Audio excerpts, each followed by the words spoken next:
Hey guys, welcome into another Cybex Streams video. Want to welcome you guys in, let you know today's content is totally different from anything else we've shot on the channel before. So I've got an amazing story to tell you about my life, and I just wanted to share it with you. It happened a decade ago on the exact day I'm recording this, September 7th, 2010. I was taking a drive to school. I would head over from Indiana into Louisville, Kentucky, like I always do, to attend my class at the University of Louisville.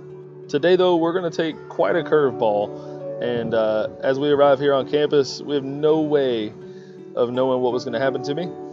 But I got on campus, got me a blueberry muffin, got a coffee, headed on to Communications 101. That might not have been what it's called. It was communications class. And settled in for a day at school. After school, I got out, called my girlfriend at the time, let her know I was good and that I was leaving school. And then I called my dad, who I worked for at the time, to let him know that I was headed home and that I'd be ready to work soon. He mentioned that he had a call right on the side of I-65, and I was like, hey, that's in such a great spot, I'll just stop and take care of it on the way home from school. Crazy enough, this ended up saving his life and changed my life forever. So we're going to get into a road level view here, using just Google Earth, so we're working with the graphics of theirs. So I apologize, this isn't as good as what you guys are used to seeing on this channel. But we're going to cruise on up I-65 here. We arrive at the scene of my accident here, right off of I-65 near the Eastern Boulevard exit.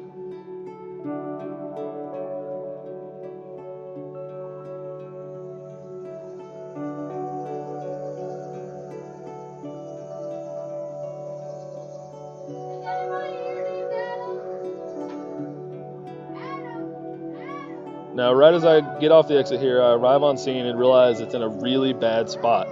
You'll notice there's a lane that we're in, and then to the right there's another lane, and I'm going to be right in that V there. So I'm going to be sitting in that V, changing a tire. You'll see right where we're looking at, you'll follow my cursor here, and I was able to actually position my truck right here behind the vehicle in the middle of this V. I did park staggered off towards the traffic, and was able to put myself in the safest possible situation that I could to change this tire.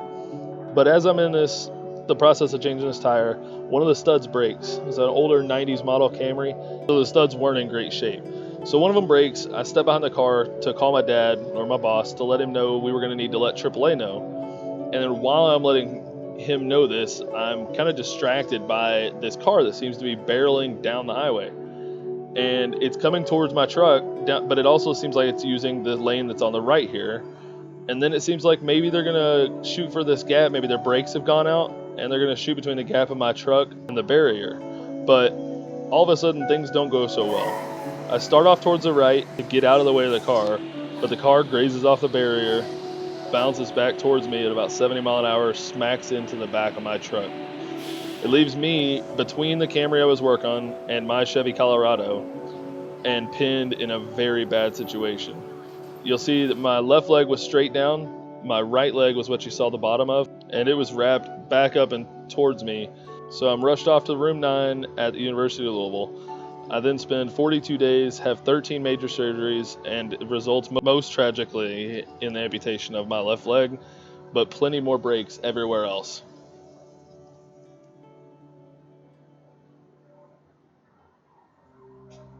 Thankfully, though, that wasn't the end of my story.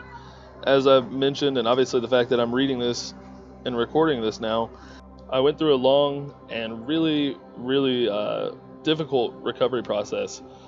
Plenty of rehab, learning to walk again, getting vertical even just. I started out in a wheelchair, getting vertical back with first 2 crutches, then working my way to a single crutch, and then onto a single tip cane, and then eventually back to being able to walk without any assistance. The amazing part of all of this and the redemption of the story is just that I got to continue to make all these memories and have children and just do all these great things. Obviously marry that girlfriend that slept 42 nights in a chair next to my bed. Spend time with my family and my parents who supported me and loved me and gave everything to me through this whole process. It's been just an amazing journey. I just wanted to share it all with you guys. It's been amazing getting to know all you guys through stream and through all my content, and I hope to continue to bring content to you guys and continue to make so many of these memories and have such an amazing life, which is just the redemption of my whole accident. Much love to you guys. Thank you guys so much for watching.